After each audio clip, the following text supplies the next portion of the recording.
Thank you for listening to the Good Neighbor Podcast. To nominate your favorite local businesses to be featured on the show, go to gnpwithjeffandsean.com. That's gnpwithjeffandsean.com or call 705-413-3775. So I'm going to do the intro now. That was the outro. Now you know what it is. All right, here we go for real this time. This is the Good Neighbor Podcast, the place where local businesses and neighbors come together. Here are your hosts, Jeff Gardner and Sean Preston. Welcome back to another episode of the Good Neighbor Podcast. Today we have another good neighbor on with us, and that is Earl Mugford of Mosquito Man Berry. How's it going today, Earl? Very good, Sean. Very good.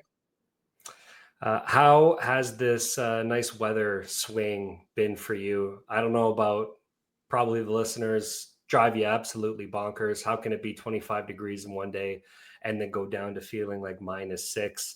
What's going on with the world, Earl? There's a problem out there. I don't know. And then yesterday, severe thunderstorm warning, and I never saw one drop of rain. So yeah, that's one of the hardest things we deal with. And as soon as the weather got a little warm, my phone started going crazy. I've had to put it on mute right now because it's just going nuts. People wanting us to show up to spray now.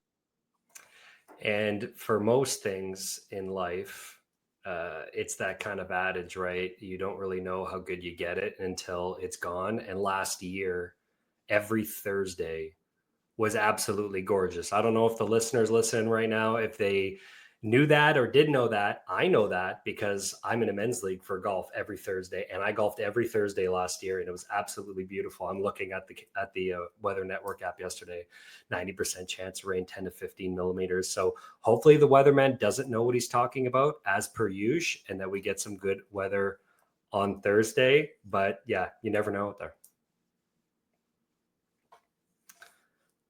No, and it's unbelievable how it can change so quickly. And they call for bad weather, and then we don't get the bad weather, and then all of a sudden we're sitting there and the sun's shining and a cloud rolls in and the rain starts falling. It's just crazy. Absolutely maddening. Well, I'm sure our listeners are chomping at the bit. I know a little bit about your business, but for our listeners who don't, let's dive into it. Earl, why don't you tell us a little bit about your business? Well, Mosquito Man, we provide a service where we'll come to your home. We'll assess your home for you, show you what things you can do to help reduce the mosquitoes around your house, i.e. standing water, the good old wheelbarrow that's sitting there in the corner full of water. That's one of the big ones. And those famous Home Depot buckets that are all sitting around in the backyards, around the sheds of people's houses. And we go around, we assess it, and then we provide whatever one that they've purchased, whether it be a yard protection, a home protection, or a tick protection. We offer many different variables for protection on your house. So a lot of people go for the yard and home protection, but now with the way ticks are getting, we're now providing a tick protection. So so we assess the house, we go around, we do the application that they have paid for, and if they've paid for a yard protection, we're back there every 21 days, and we're spraying it again because that's usually about when the life cycle goes and the mosquitoes start coming back around again. Okay, so this is like a monthly almost application that needs to happen throughout the spring leading into fall. Is there kind of a cutoff point there? The weather dips to a certain temperature. How does that work? Well, we usually go with a five spray program is what we try to get people to do. We have customized a few times because, the people they don't want the 5 sprays, but they got their daughter's wedding coming up and they're doing it in their backyard. So they'll buy 3 yard sprays, and we accommodate them. We show up a few days before the wedding, then we show up the day before the wedding, and help them out. So we're very customizable, and do the best we can to make our customers happy. So this goes over to me, trying to let curiosity lead the best of me and lead this conversation. And I'm thinking there, mosquitoes, depending obviously on the type of backyard you have, but I have a tiny little backyard and I still get mosquitoes. And you kind of hit home with me a little bit when you were talking about ticks, because not just for me personally, which is a big thing, but I also have pets. I have a family, and ticks are now becoming like a crazy thing. More and more ticks are able to spread Lyme disease. That's no joke. I know a few people have had that before. It puts you out for a long time. Very, very dangerous if you get it. And so it's important to make sure that we try to minimize how much we interact. And for those people who are out there, like to go out and do trail walks and runs, it's definitely another concern. Being able to have to think about that now as we go out there every day. It's different from, if we're living in Australia, you got to worry about pretty much everything you touch and where you walk. And for the longest time, that wasn't really much of a concern. And now it is. And now you're hearing about mosquitoes being able to carry diseases and stuff like that as well. So it is a real concern out there. Let's educate the listeners a little bit when it comes to mosquitoes and stuff like that out there. Like, why is this important to be able to take advantage of a service like this? Well, starting with the ticks, because it's become more and more of a problem because of all the rain and the wet, and I've personally been involved with two ladies who they're both had 5-year-old children that were bitten by ticks, and one of the mothers actually got the tick and sent it away, and it did test positive for Lyme disease. So it's pretty scary when you're thinking not only just your pets, but your kids are running around the backyard, and these ticks are moving. They're moving, and they're really taking over the area. We're finding more and more people are calling us because they can't believe how many ticks are on their dogs or whatever. So yeah, we come in, we protect the perimeter of the area, we spray it, and that lasts for quite some time, that spray itself. And then when it comes to the mosquitoes, I mean, mosquitoes are mosquitoes. We do, we do the best we can, and the more trees you have and bushes, the better it works, because technically how it works is the female mosquito is the one that actually bites you and draws the blood. The male mosquito gets their nourishment and their moisture from underneath leaves. They go underneath leaf or cedar into the cedar bushes at night, and that's where they get their moisture and replenish at night. So that's the ones we try and concentrate on. And if we get rid of a majority of the males, then the females don't come around.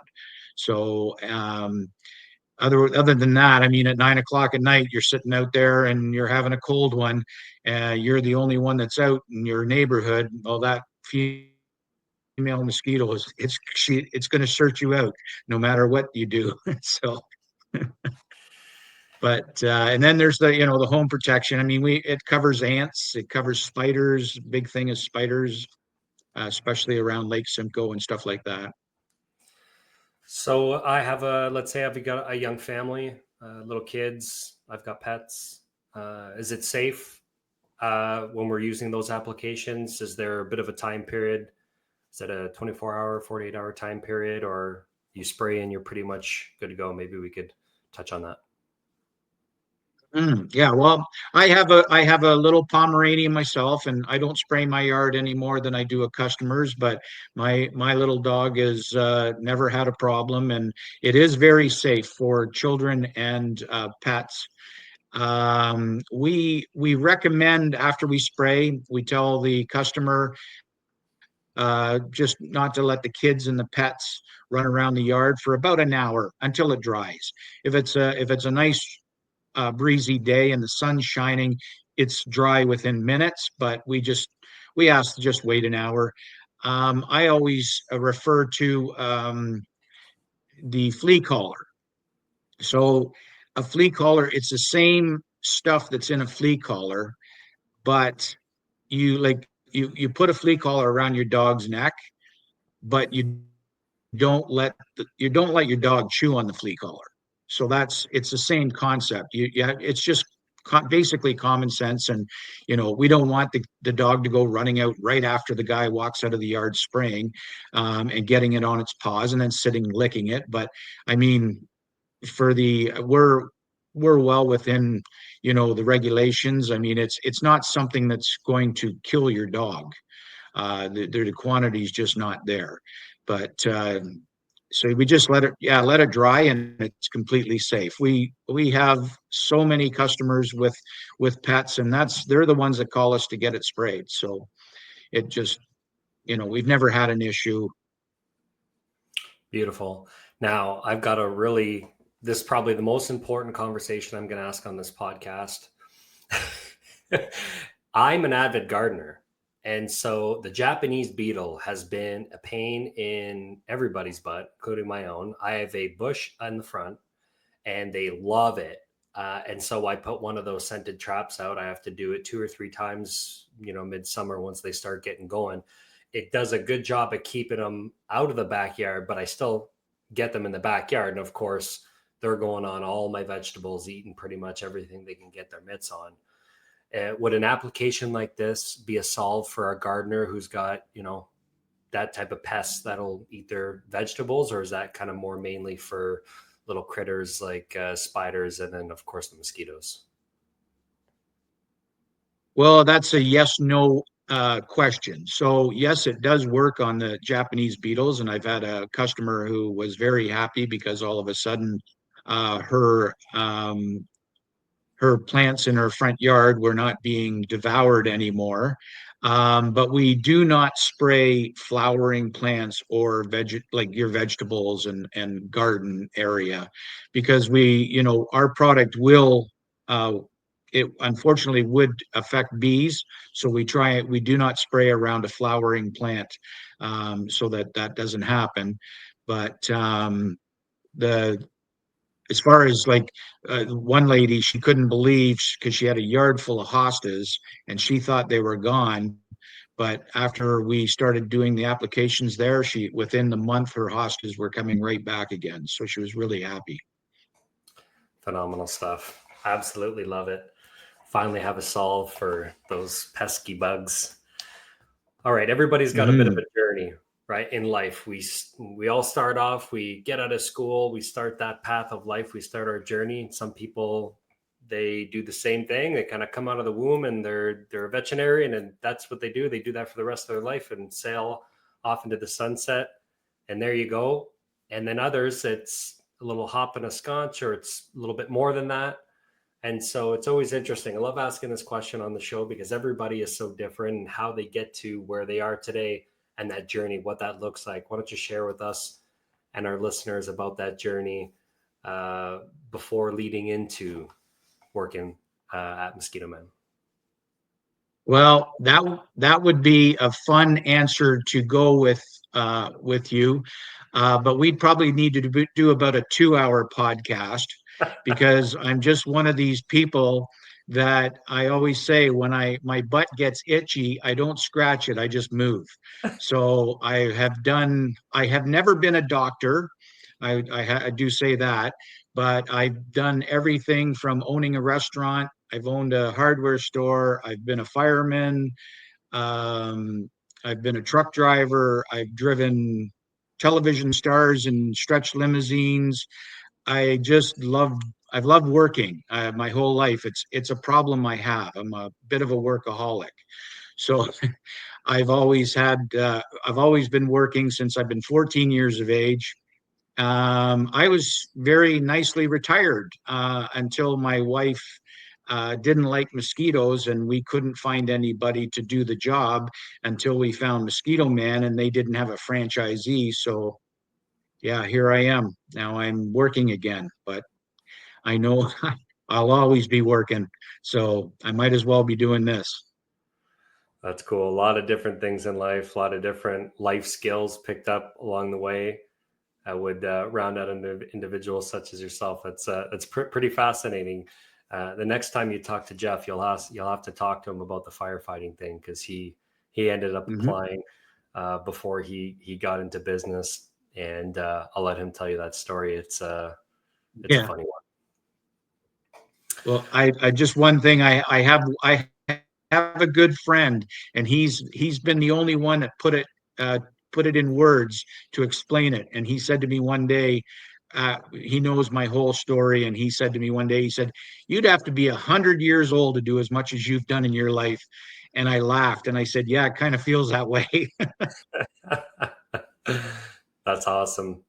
Well, every business has myths and misconceptions, whether that's the wrong information being spread through word of mouth, or it's a judgment from somebody from an experience, or this and that and the other.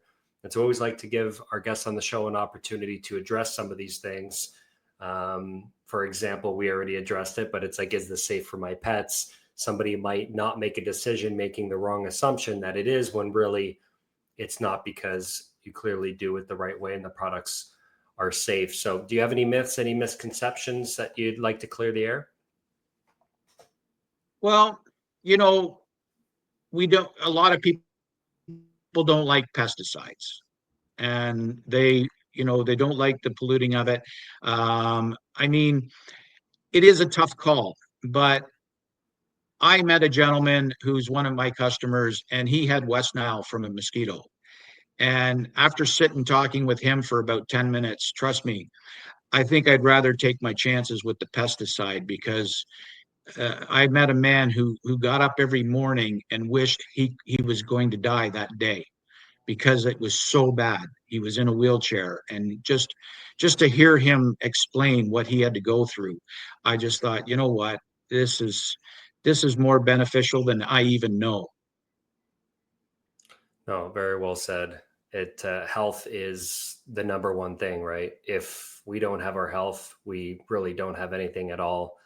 And so finding ways to be able to protect that, I think, is top of my priority, at least. I can speak for Mhm. myself. I won't speak for anybody else. But yeah, I what a conversation that must have been. I mean, obviously, we're not going to dive into it, but I couldn't say it enough about how Yeah. important health is. Okay, so I mean, when I just wanted to say, when we're spraying, we are very careful. If we see that the next door neighbor has got a birthday party going or something like that, we'll just reschedule the customer to another day. We don't take any chances, and we don't want anybody to feel that they're being exposed to something that they don't want to be exposed to. Um, we work with everybody and anybody that is willing to work with us, as to whether they go inside for 10 minutes while we spray, because it only takes us about 10 to 15 minutes to spray, or we just reschedule to another day. very well said. I'm glad we got the chance to clear that up for our listeners. All right, in business, when we're business owners, everybody's so passionate about it, about what they do. They really believe in what they do. And you hear it a lot on the show when guests come on and get an opportunity to talk about their business. You can hear the passion come through the speakers. And I think it's really easy to work when we're a business owner, because it's not really work, right? It's just kind of like a part of who we are, type of thing. And so we can work long hours. It doesn't feel like that than somebody who isn't necessarily passionate about what they do every day. I don't call it a balance, because that means everything is perfectly equal for how much we work and then how much we actually play for what we do outside of that. And it's a nice question to ask, to be able to do a little bit more of a closer look at what somebody's interests are and what they like doing outside of their professional career. And I know you said you're a workaholic, but when Earl is not working on or in his business, what does he like to do for fun? Well, I've been on the water my whole life, so I've always owned a boat. That's one of my passions. Being in the mosquito business has made it a little difficult to enjoy the summer on a boat, and which leads me to my second thing is golf. So my golf game, has never been good, but it's actually taking. I got a bet. I got more of an excuse now that my golf game's not going to get any better because I'm spraying for mosquitoes. But I do love my golf and I do love my boating. So I love both of those. Love golf a little bit more, but grew up on a boat. My dad always had a boat. We had a couple boats at one point. We had a pontoon boat, and then had a fishing boat. But nothing better than getting out on the water, especially on a really nice day, and bringing some fresh snacks out there and getting a chance to swim in the multitude of different lakes, whether you're on the big one on Georgian Bay or Lake Simcoe, or if you're up north or east working on some of those smaller freshwater lakes. It's always a great time.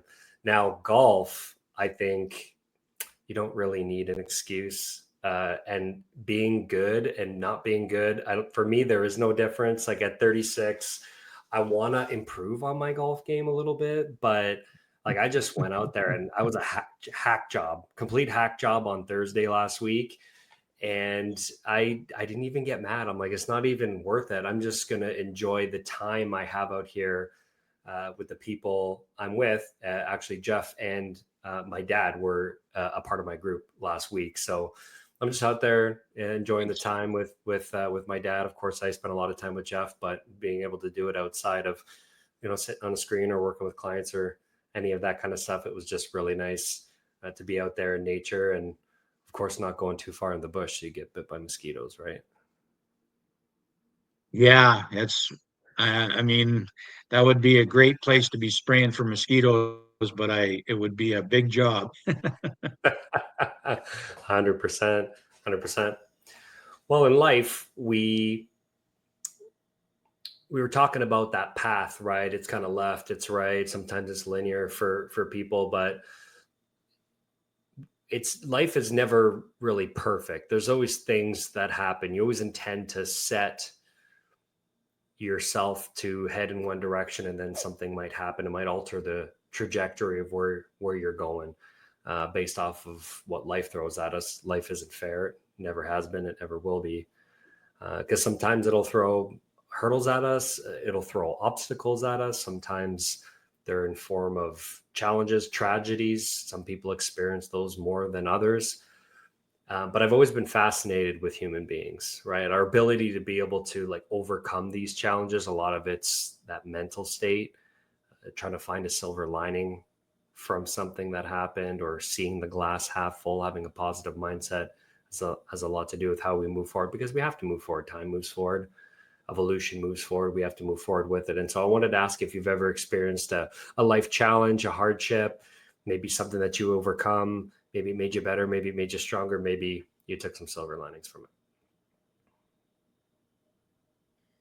Yeah, I've had quite a few in my life. The the only thing is, as much as things can happen to you, I always find that I gotta get up and I gotta brush myself off and I just gotta get back at it, because if I dwell on it, it's not going to go away. I have to, work through it and get myself thinking positive again and moving forward. Because it's been tough. As I say, I owned a restaurant.